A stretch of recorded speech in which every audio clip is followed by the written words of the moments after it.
Merlin l'Enchanteur, le roi Arthur, la fée Viviane, Lancelot du Lac, la quête du Graal. Tant de mythes et de légendes hantent la forêt de Brocéliande, appelée forêt de Brésilienne jusqu'à la Révolution. La forêt de Paimpont ou forêt de Brocéliande est ce qui reste d'une antique forêt qui s'étendait sur la presque totalité de la Bretagne 5000 ans avant notre ère. Située à la limite de l'île-et-Vilaine et du Morbihan, cette forêt fut un grand centre spirituel celte, accueillant dans ses clairières reculées les cérémonies druidiques.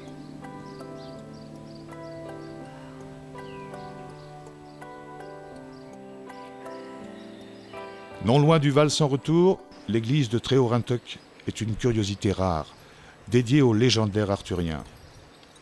Œuvre de l'abbé Gillard, ce lieu est le point de départ de la Renaissance et de la sauvegarde de ces légendes.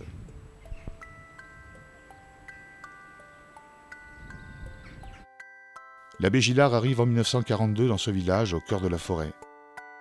Passionné par le cycle arthurien, il fait inscrire sous le porche cette phrase énigmatique « La porte étant dedans », symbole du pèlerin qui, passant ce porche, va boire au calice de l'invisible Graal et renaître.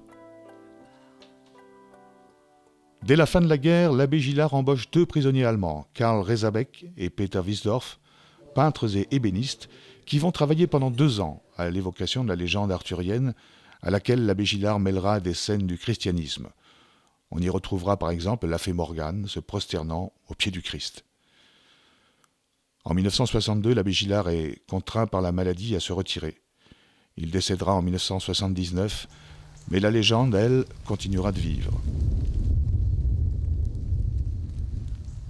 Le Val sans retour, lieu mythique où la fée Morgane retenait les chevaliers infidèles, est une vallée encaissée, creusée dans le schiste rouge. Ce minerai de fer possède la propriété étonnante de fausser la boussole des voyageurs. Les éléments naturels de la forêt, tels l'eau, la pierre, sont intimement liés à la légende arthurienne. Chaque lieu où la lumière se reflète, où une pierre se dresse, est un lieu de culte. La fontaine de Jouvence, ou la fontaine de Barenton, mélange ainsi croyances populaires, mythes et propriétés curatives.